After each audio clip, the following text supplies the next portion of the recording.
Welcome to Midnight Confessions, where true horror stories blur the line between reality and nightmare. Tonight, you'll hear tales of haunted houses, silent watchers, and knocks at 3 a.m. stories so chilling, you won't dare look away until the very end. 1. At midnight, the whispers began again, just like they always did. I was 22 when I left Willow Court, the apartment complex where I'd grown up. For years, it was home neighbors swapping casseroles, kids biking in circles until the streetlights buzzed on. But by 2019, I felt trapped. I wanted independence, even if it meant scraping rent and living on ramen 3 nights a week. When I found a 2-story rental on Birchwood Lane for dirt cheap, I thought I'd hit the jackpot. My cousin Noah moved in to split costs. He was aimless, had just dropped out of community college, but he was family. That was enough. The house wasn't much, with peeling porch paint, old skin, a banister groaning at the lightest touch, and damp leaves always littering the yard. Still, I felt proud the day I carried in my boxes. It was mine. At first, it felt like freedom.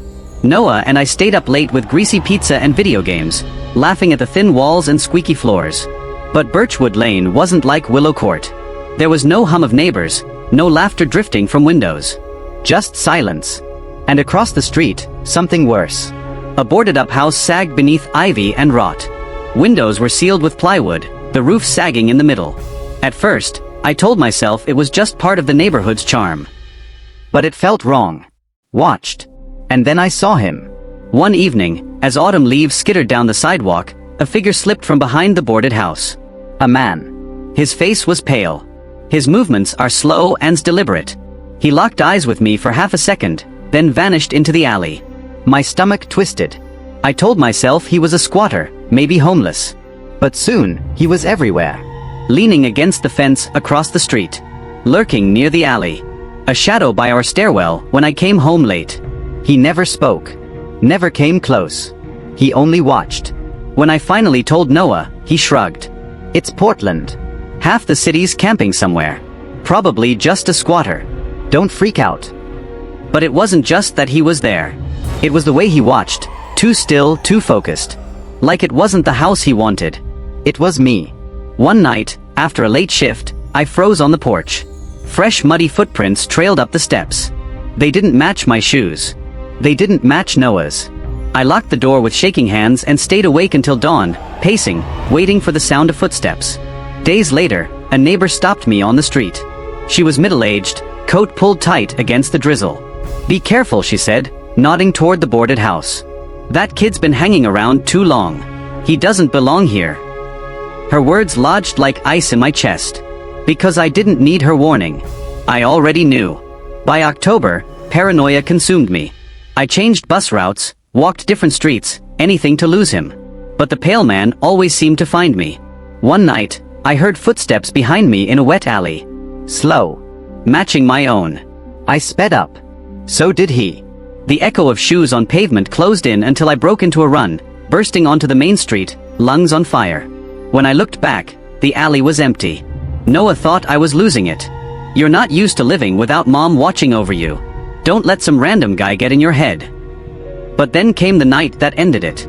At 2 a.m., I woke to a scraping sound. Rhythmic. Metal on glass. My window rattled. Heart hammering, I pulled the curtain aside and froze. The pale man crouched in the oak tree outside my room. Perched like some feral creature, face tilted upward, eyes locked on mine. For a long, silent moment, the world disappeared. Just me and him, staring through the glass. My throat closed. My hands shook so violently I nearly dropped my phone as I dialed 911. By the time the police arrived, he was gone. But they found proof muddy shoe prints in the wet leaves below, the oak branch bent low from fresh weight. Probably just some transient, one officer said, but his voice carried no conviction. Noah wanted to stay. He thought I was giving this man power. He's gone. You can't live in fear forever. But it wasn't about power.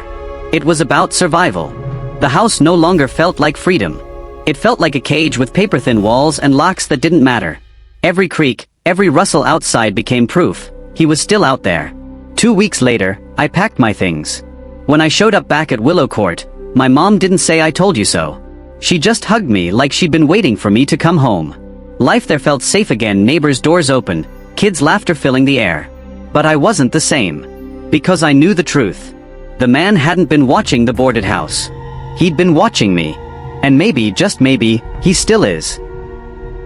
2. Some doors are never meant to be opened, but this one was. I was 19, drowning in college stress, when I made the mistake that still haunts me. Sophomore year at Ridgewater University was already chewing me alive. Endless essays, professors tearing apart every page I wrote, and a roommate who thought midnight was the perfect time for karaoke with half the dorm. I was exhausted, broke, and desperate for peace. That's when I saw it.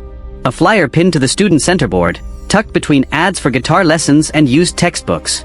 House sitter needed. Brook Hill. Weekend only. Good pay.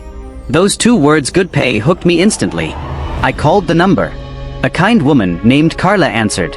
She and her husband, Mark, were going to a wedding in Vermont. They just needed someone to watch the house. "Are you okay being alone for a few days?" she asked.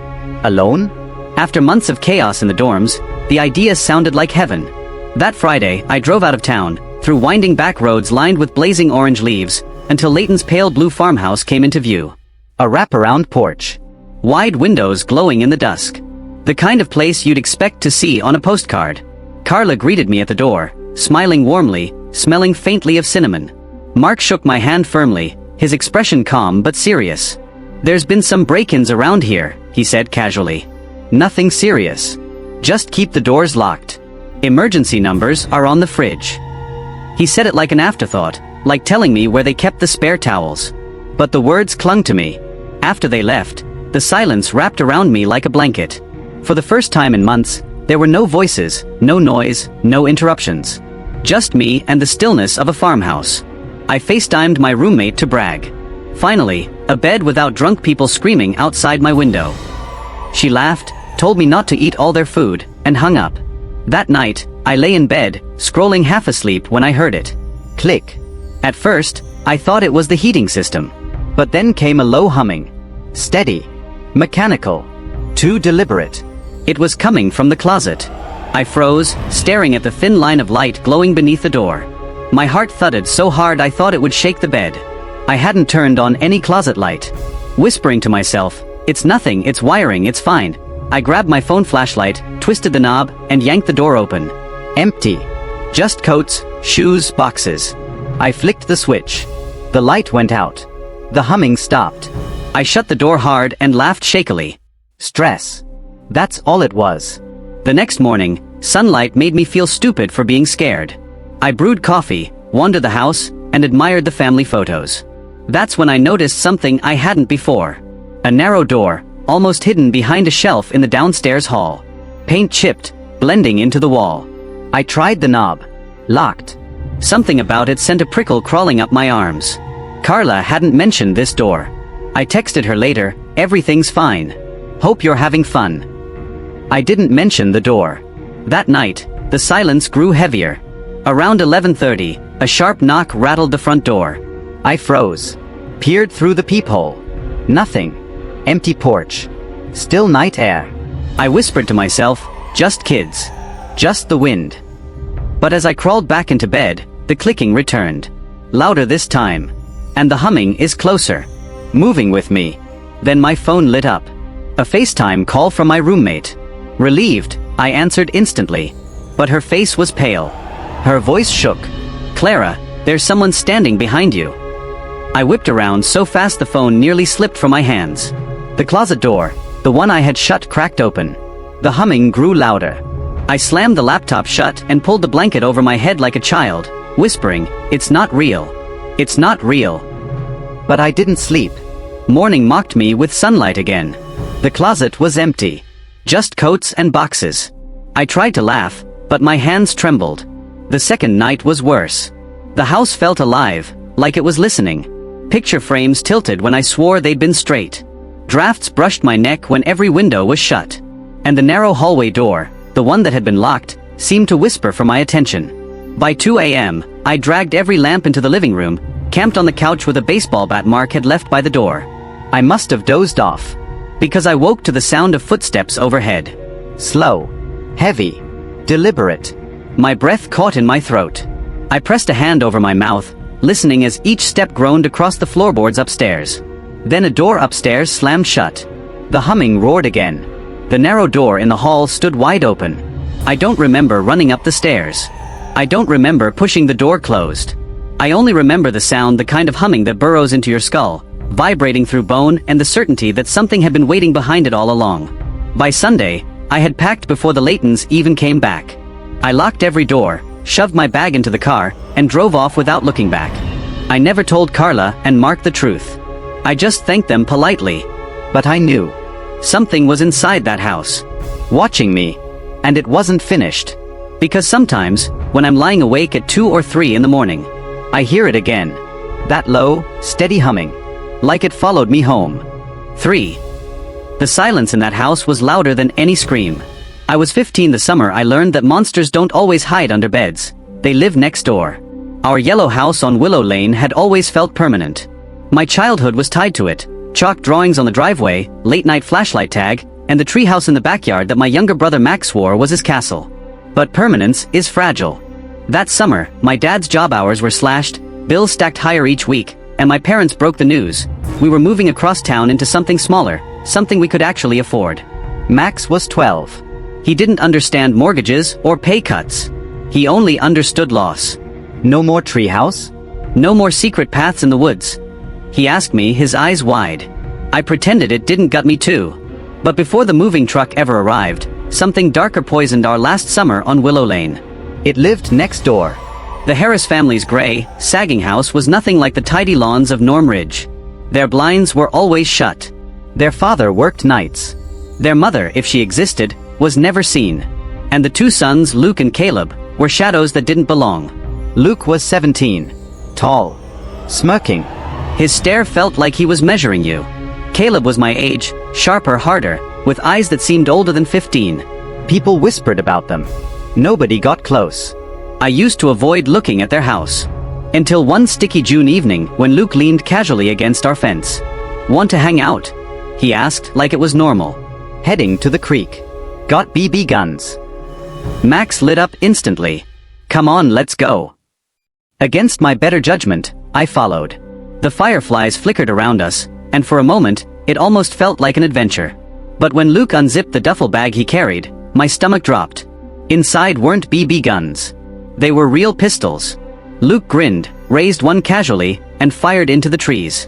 The crack echoed through the woods, louder than fireworks, scattering birds into the sky. Max froze. My whole body shook. Luke sneered. "Scared? Don't worry. We don't miss." Their laughter felt colder than the gun smoke stinging my nose. I stammered, we don't want any part of this." But Luke's grin sharpened. He raised the pistol just enough, his eyes locked on mine. "If you tell anyone," he whispered, "you won't see 16. That night, I barely ate. Every creak of our house made me flinch. And then came the flashlight beam. I woke past midnight, light flickering across my wall. I pulled back the curtain. Luke stood in his yard, flashlight in one hand. He tilted his head, smiled, and made a gun shape with his fingers, pointing it straight at me. I slammed the curtain shut, my heart hammering so hard I thought it would burst. From then on, the harassment escalated. BB pellets scattered on our porch. A dead crow laid neatly on the back step, wings twisted, eyes glazed. One night, as my parents sat sorting bills, the living room window shattered with a rock. I caught a glimpse of Caleb's shape melting back into the Harris shadows. That night, Max crawled into my bed. "They hate us," he whispered. "They're trying to hurt us." I wanted to promise him safety. But I couldn't. The breaking point came on a humid night in July. I woke to scratching at my window. Caleb's face grinned through the glass, inches from mine. Behind him, Luke stood in the yard, pistol glinting in the moonlight.